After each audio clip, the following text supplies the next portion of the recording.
Whispersmith here, and welcome back to my reading of Pride and Prejudice. Chapter 6. The ladies of Longbourn soon waited on those of Netherfield. The visit was soon returned in due form. Miss Bennet's pleasing manners grew on the goodwill of Mrs. Hurst and Miss Bingley, and though the mother was found to be intolerable, and the younger sisters not worth speaking to, a wish of being better acquainted with them was expressed towards the two eldest.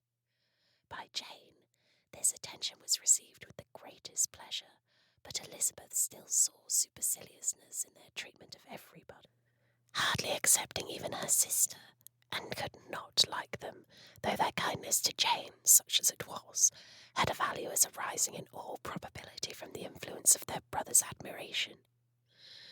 It was widely evident whenever they met that he did admire her, and to her it was equally evident that Jane was yielding to the preference which she had begun to entertain for him from the first, and was in a way to be very much in love.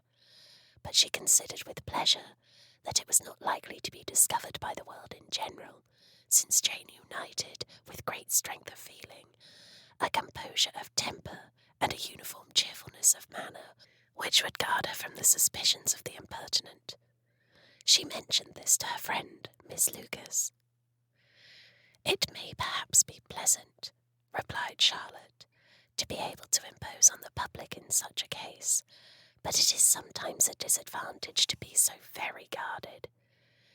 If a woman conceals her affection with the same skill from the object of it, she may lose the opportunity of fixing him, and it will then be but poor consolation to believe the world equally in the dark.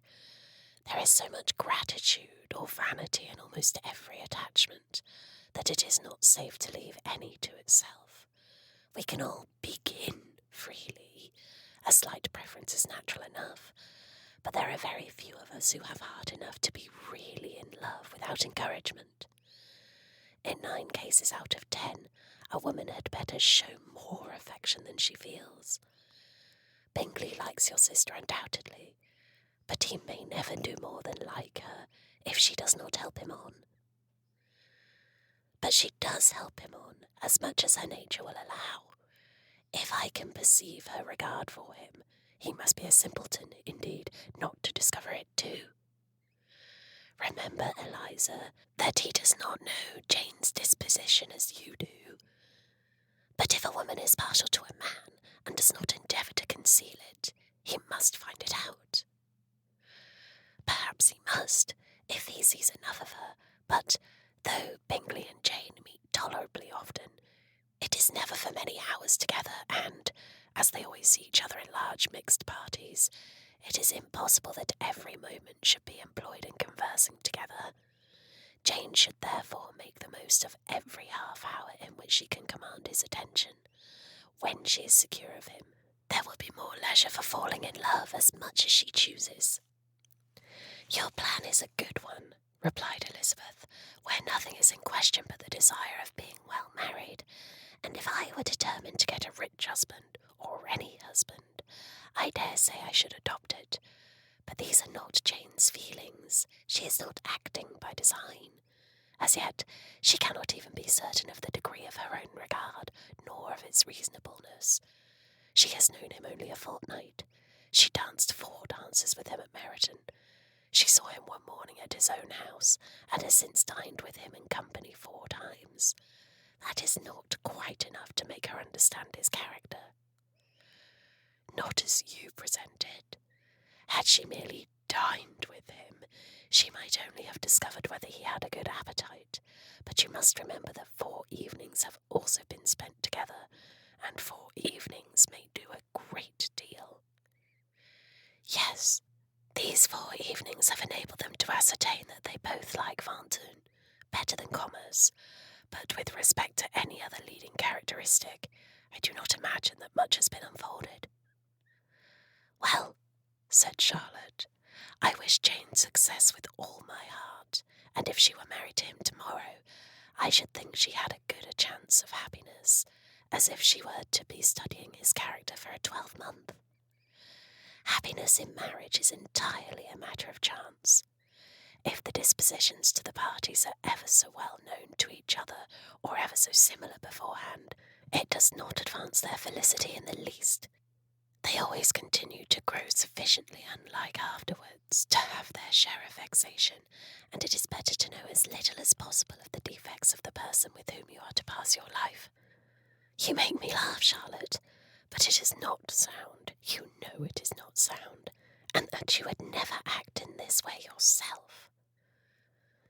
Occupied in observing Mr. Bingley's attentions to her sister, Elizabeth was far from suspecting that she was herself becoming an object of some interest in the eyes of his friend. Mr. Darcy had at first scarcely allowed her to be pretty. He had looked at her without admiration at the ball, and when they next met, he looked at her only to criticise. But no sooner had he made it clear to himself and his friends that she hardly had a good feature in her face, than he began to find it was rendered uncommonly intelligent by the beautiful expression of her dark eyes. To this discovery succeeded some others equally mortifying. Though he had detected with a critical eye more than one failure of perfect symmetry in her form, he was forced to acknowledge her figure to be light and pleasing, and in spite of his asserting that her manners were not those of the fashionable world, he was caught by their easy playfulness. Of this she was perfectly unaware. To her, he was only the man who made himself agreeable nowhere, and who had not thought her handsome enough to dance with. He began to wish to know more of her, and as a step towards conversing with her himself, attended to her conversation with others. His doing so drew her notice. It was at Sir William Lucas's, where a large party were assembled.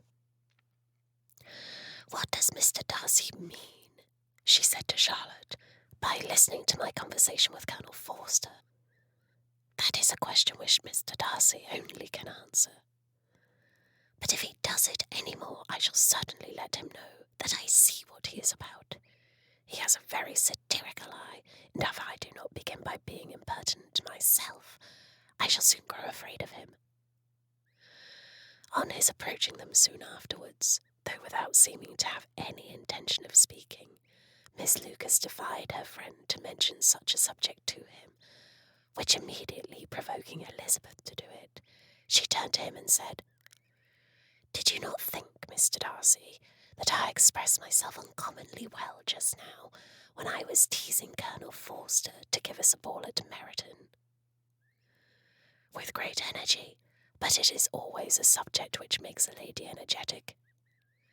"You are severe on us." "It will be her turn soon to be teased," said Miss Lucas. "I am going to open the instrumentalizer, and you know what follows." "You are a very strange creature by way of a friend, always wanting me to play and sing before anybody and everybody. If my vanity had taken a musical turn, you would have been invaluable, but as it is, I would really rather not sit down before those who must be in the habit of hearing the very best performers." On Miss Lucas's persevering, however, she added, "Very well, if it must be so, it must." And gravely glancing at Mr. Darcy, "There is a fine old saying which everybody here is of course familiar with. Keep your breath to cool your porridge, and I shall keep mine to swell my song." Her performance was pleasing, though by no means capital. After a song or two, and before she could reply to the entreaties of several that she would sing again, she was eagerly succeeded at the instrument by her sister Mary, who having, in consequence of being the only plain one in the family, worked hard for knowledge and accomplishments, was always impatient for display. Mary had neither genius nor taste, and though vanity had given her application, it had given her likewise a pedantic air and conceited manner, which would have injured a higher degree of excellence than she had reached. Elizabeth, easy and unaffected, had been listened to with much more pleasure, though not playing half so well, and Mary, at the end of a long concerto, was glad to purchase praise and gratitude by Scotch and Irish airs, at the request of her younger sisters, who, with some of the Lucases and 2 or 3 officers, joined eagerly in dancing at one end of the room. Mr. Darcy stood near them in silent indignation at such a mode of passing the evening, to the exclusion of all conversation, and was too much engrossed by his thoughts to perceive that Sir William Lucas was his neighbour, till Sir William thus began. "What a charming amusement for young people this is, Mr. Darcy. There is nothing like dancing after all. I consider it as one of the first refinements of polished society." "Certainly, sir, and it has the advantage also of being in vogue amongst the less polished societies of the world. Every savage can dance." Sir William only smiled. "Your friend performs delightfully," he continued after a pause, on seeing Bingley join the group, "and I doubt not that you are adept in the science yourself, Mr. Darcy." "You saw me dance at Meryton, I believe, sir?" "Yes, indeed, and received no inconsiderable pleasure from the sight. Do you often dance at St. James's?" "Never, sir." "Do you not think it would be a proper compliment to the place?" "It is a compliment which I never pay to any place if I can avoid it." "You have a house in town, I conclude?" Mr. Darcy bowed. "I had once had some thought of fixing in town myself, for I am fond of superior society, but I did not feel quite certain that the air of London would agree with Lady Lucas." He paused in hopes of an answer, but his companion was not disposed to make any, and Elizabeth at that instant moving towards them, he was struck with the action of doing a very gallant thing, and called out to her, "My dear Miss Eliza, why are you not dancing? Mr. Darcy, you must allow me to present this young lady to you as a very desirable partner. You cannot refuse to dance, I am sure, when so much beauty is before you." And taking her hand, he would have given it to Mr. Darcy, who, though extremely surprised, was not unwilling to receive it, when she instantly drew back, and said with some discomposure to Sir William, "Indeed, sir, I have not the least intention of dancing. I entreat you not to suppose that I move this way in order to beg for a partner." Mr. Darcy, with grave propriety, requested to be allowed the honour of her hand, but in vain. Elizabeth was determined, nor did Sir William at all shake her purpose by his attempt at persuasion. "You excel so much in the dance, Miss Eliza, that it is cruel to deny me the happiness of seeing you, and though this gentleman dislikes the amusement in general, he can have no objection, I am sure, to oblige us for 1/2 hour." "Mr. Darcy is all politeness," said Elizabeth, smiling. "He is indeed, but considering the inducement, my dear Eliza, we cannot wonder at his complaisance, for who would object to such a partner?" Elizabeth looked archly and turned away. Her assistant had not injured her with the gentleman, and he was thinking of her with some complacency when thus accosted by Miss Bingley. "I can guess the subject of your reverie." "I should imagine not." "You are considering how insupportable it would be to pass many evenings in this manner in such society, and indeed I am quite of your opinion. I was never more annoyed. The insipidity, and yet the noise, the nothingness, and yet the self-importance of all those people. What I would give to hear your strictures on them." "Your conjecture is totally wrong, I assure you. My mind was more agreeably engaged. I have been meditating on the very great pleasure which a pair of fine eyes in the face of a pretty woman can bestow." Miss Bingley immediately fixed her eyes on his face, and desired he would tell her what lady had the credit of inspiring such reflections. Mr. Darcy replied with great intrepidity, "Miss Elizabeth Bennet." "Miss Elizabeth Bennet?" replied Miss Bingley. "I am all astonishment.